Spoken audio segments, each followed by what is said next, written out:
covers 10,000 square miles of isolated, rugged terrain. Within this community, the literacy rate is very low, making audio recordings critical for discipleship. Along with this New Testament, other materials have been developed over the years, either translated or developed. Things like church hymnals and books on growing crops or rendering proper medical care. Also from Mexico, the Tepehuan.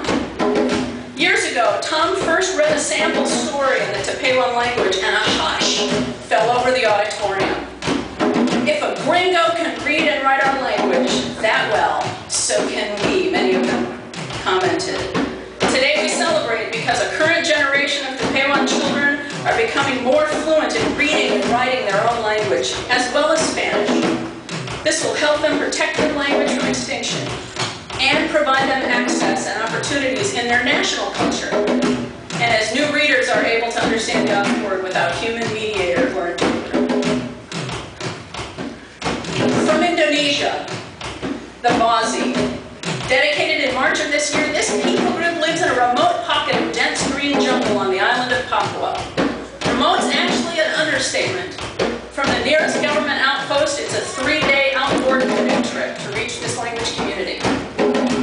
Literacy efforts have taken hold in the last decade as people anticipated the arrival of this New Testament. Having a trusted book published in their own language offers long-awaited validation. Learning to read has only enhanced their self-worth among their peers. And now a number of language communities from the Pacific island of Papua New Guinea. The Gapa Paiwa.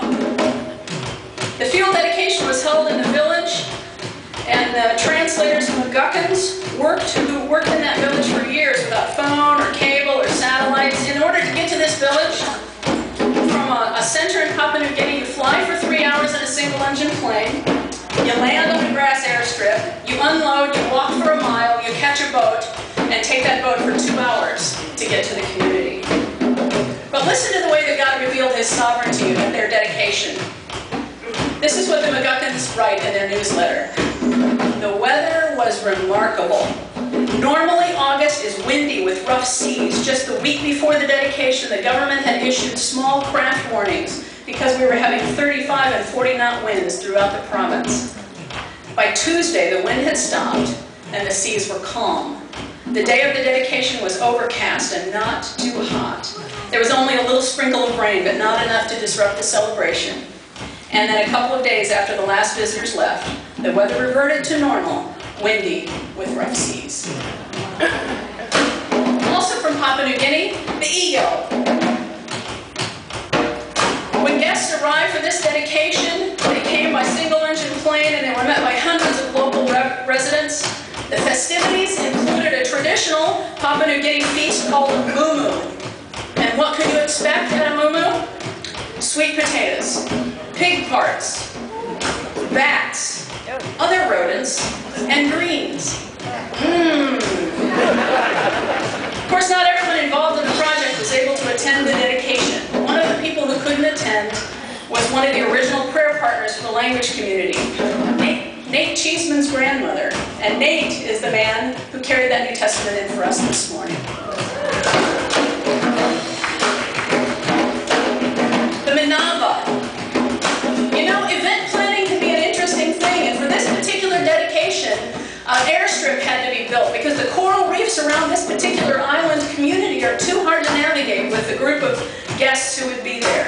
And so Wycliffe Associates provided the expertise for the building of that airstrip, as well as the building of some additional buildings so there'd be places to house all of the guests. The Mini-Meeb. This was a translation done by one of our other organizations, the Lutheran Bible Translators. And on the day of the celebration, Lyndon, one of the national translators of this particular work, talked about how he had been praying for a leader for his people for many years, and that the Lord assured him through a couple of dreams that prayer would be answered. In his first dream, he felt a burden because there was no leader to take God's people, and then someone came and touched his shoulder and said, "Don't cry, my child. One day these tears of yours will be dry." A second dream came, and in that dream he found a book